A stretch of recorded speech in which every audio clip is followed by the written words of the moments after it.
Hey guys, my name is Cowell. I'm a producer from Portugal. This is the first episode of the series Evolution of Sounds presents Cowell, which is me. On this series I'm going to show you guys my projects, how I do my tracks, how I do my remixes, everything about that. I will be giving a few tips that I consider essential to be a good producer. So yeah, this first episode is going to be about my remix of Smash by Ummet Ozcans. This is my little studio. This is actually temporary until my proper studio is getting fixed. So what I have here is a pair of KRK Rocket 6. These are the Generation 3. I'm super happy with them. They're actually the first pair of studio monitors I have. I have this Asus PC.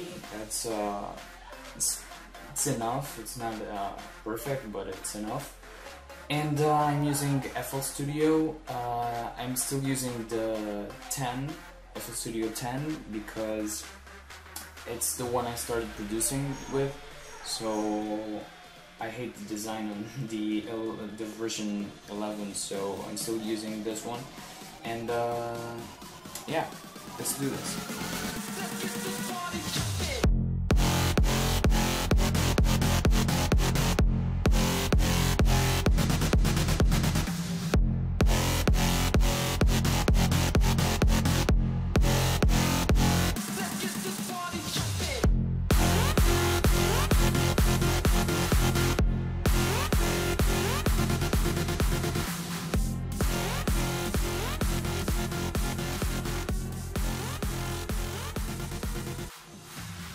Okay guys, welcome to the first Evolution of Sound presents Cowell. As I said before, I'm going through my project of my Smash remix. You probably already heard it in the intro. Okay, so this is how the intro sounds like.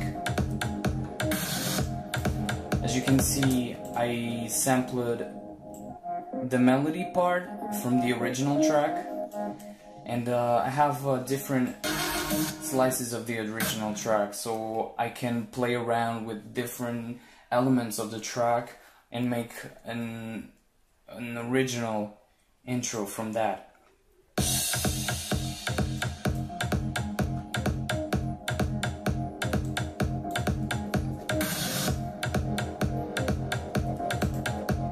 I also have the roll from the drop here.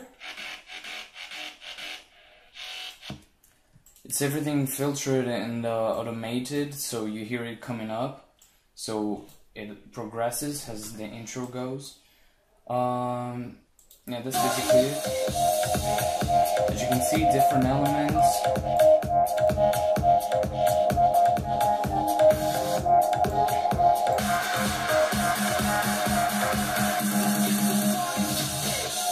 I have this loop here, which is actually from my sample pack. You can see I have my own loops here that either I made or sampled from other tracks, or even took it from other sample packs. I do this because it's easier to find interesting stuff to use in my tracks and remixes or and whatever. But yeah.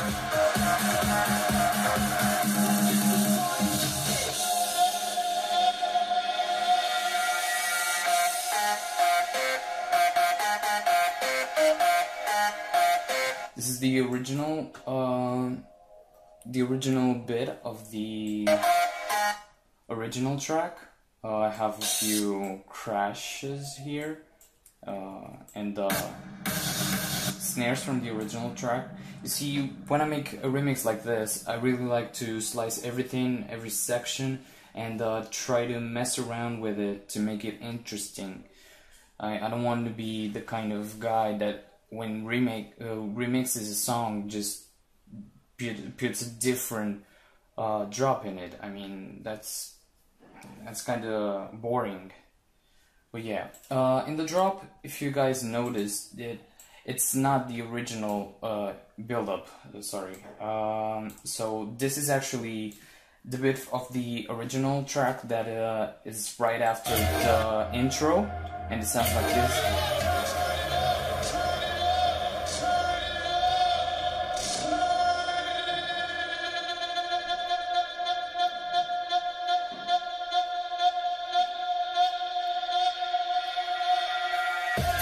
Yeah, I thought it was really good, and I thought I wanted to make the build-up with this section, so that's what I did. I took this part after the melody. I added this snare loop in this one. I also have this downlifter, because as you can hear, this is quite big, and then there's this. It doesn't really have enough power on the original's downlifters to make after this huge melody.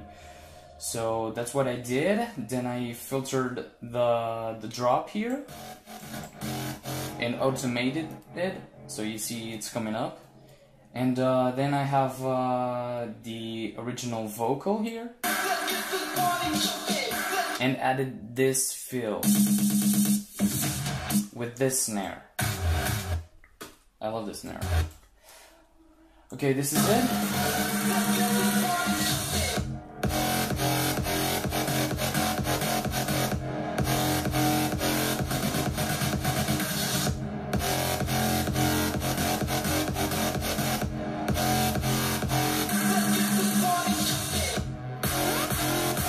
But okay, so in the drop, this is basically this is actually pretty weird, because there are two massive patches together, but what's really weird about this is that I added a snare with the same MIDI as the massive patches. So I don't know if you noticed by listening to the track, maybe at the end that part more repetitive, but here's the snare I used.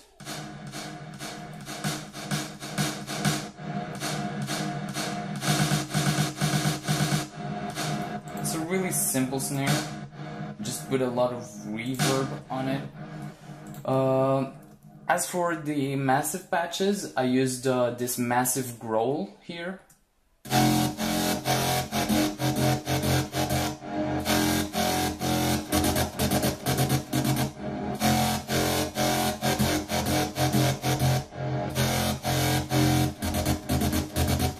Which actually sounds already huge, but I wanted something to put on the higher frequencies, so I added this other patch.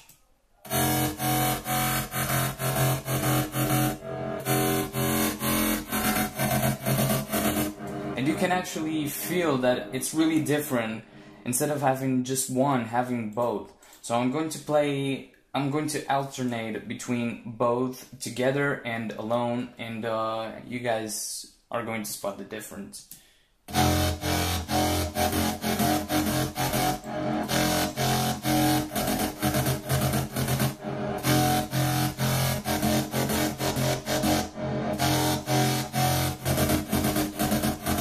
So yeah, they really fit in together perfectly. These are actually two presets from a preset bank from What About for Massive. I think it's the only one they have. It's called EDM Fat Drops or something. But yeah, this higher one is bass Smooth, and this one is bass Voldemort, which is actually pretty dope. Yeah, this snare, I'm not sure what it is from, but yeah, it's pretty simple. Okay, so at the second part of the first drop, I have a little Dutch house synth, which is this one.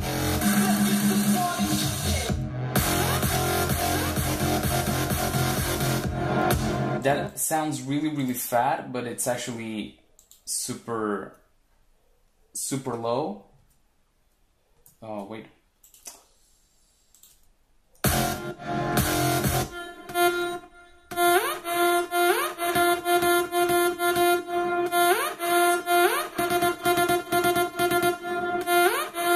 It's basically the same MIDI here, but I have these little notes to pitch it up at some points.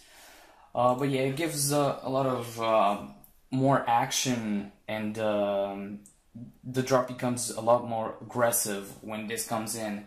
I have a few drums as well. I have these claps that are from my sample pack. I have this ride, the snare again. I do this all the time. I always finish my drops with a snare and a build-up uplifter. So yeah, that's basically it. Okay, so now for the second break, I did a few changes. So I used the same melody from the first break. You can listen to it. You see? But I have this uplifter here, which it's just for live shows, something like that. I mean, there's the drop and then it calms down, but then there's that uplifter running at the same time as the melody, so it's pretty interesting and different.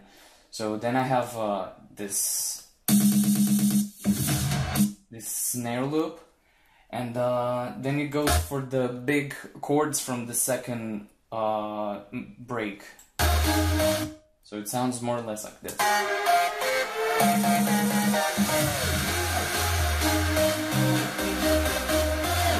So yeah, my goal with this was to make something different from the original track, but something that was equally or even more attractive and different.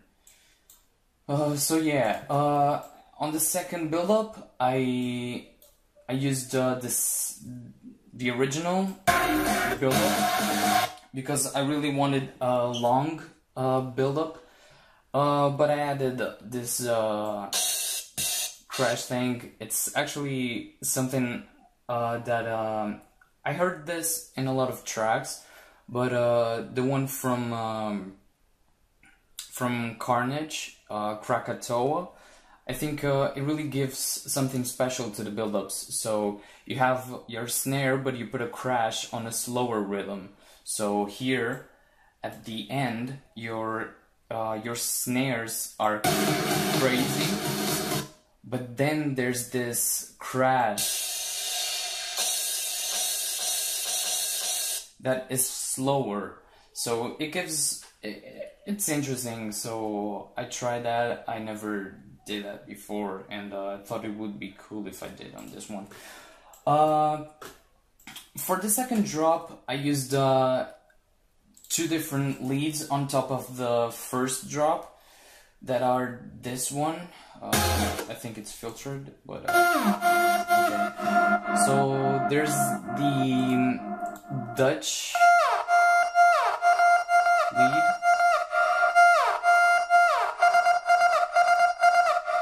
Again, it's the same MIDI as the first drop, but I have different points. But on this one, the pitch is going down and not up, so it's different. And yeah, because you want to make, when you make a track, I really like to use different things for different drops. So I try to never do the same on both drops. I mean, not doing anything that's completely different, because that would be a little bit out of context, but make something that's within the same thing but kind of different. So that's why I added this and pitched it down and not up. And I thought this time I wanted to make the second drop more aggressive, so I added this super saw.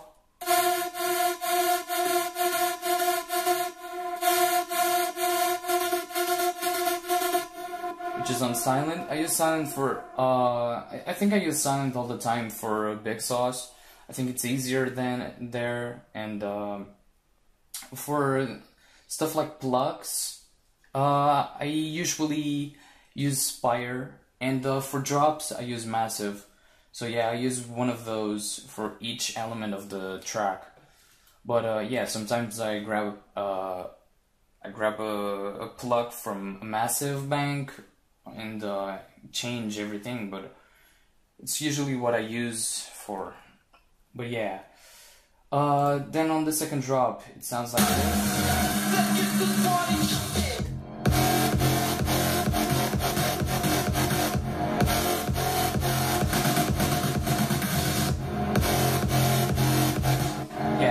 This, and then at the second part of the second drop, it starts pitching up with this two automation clips here.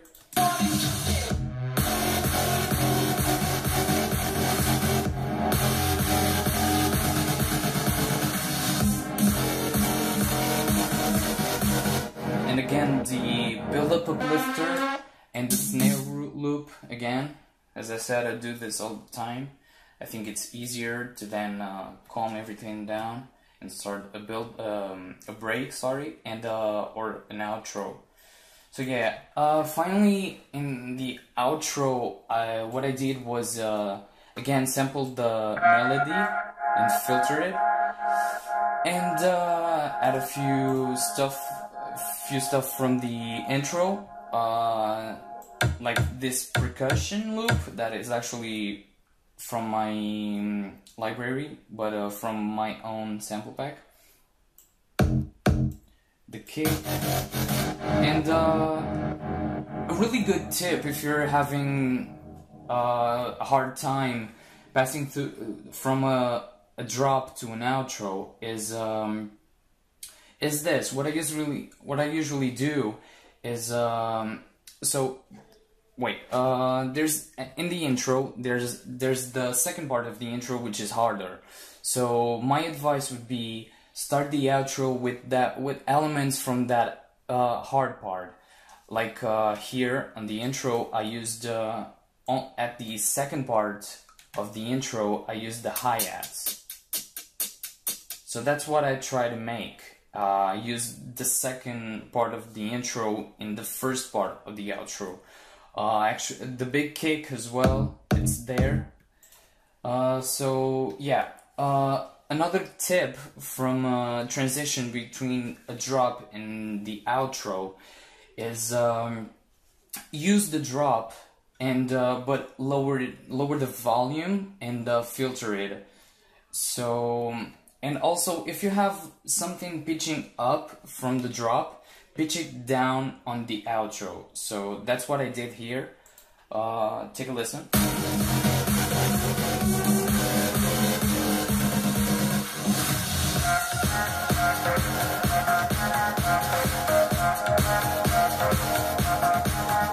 You can listen to the big saw pitching down.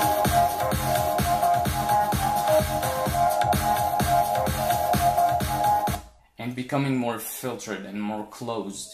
So that's what I do for the outros. Then for the second part of the outro, it's just no, you just mess up with it. You can you choose the elements you want to take off. I would advise not having the drop pitching down and becoming more closed the entire outro, because that just makes people sick of it. And you want people to miss your drop. That being said, you want to use as little of it as possible. So if you have to do this to make a clear transition between the drop and the outro, do it, but don't use it all the way down until the end of the track. That's at least my opinion, what I do in my tracks, but yeah, you can try it, you can use and see whatever you like the most. But yeah, then I took off the drop. I use a lot of crash impact. I didn't use it, but it really gives a lot more professional sound. even if it's really low, it makes the transitions become more smooth, and that's really really good. Yeah, then I took off, yeah, the kick. It was big. I made it smaller. You don't notice that, but yeah. The hi-hats I took off at the end. But yeah, that's basically it. So I see you guys in the next 2 weeks, and thanks for watching.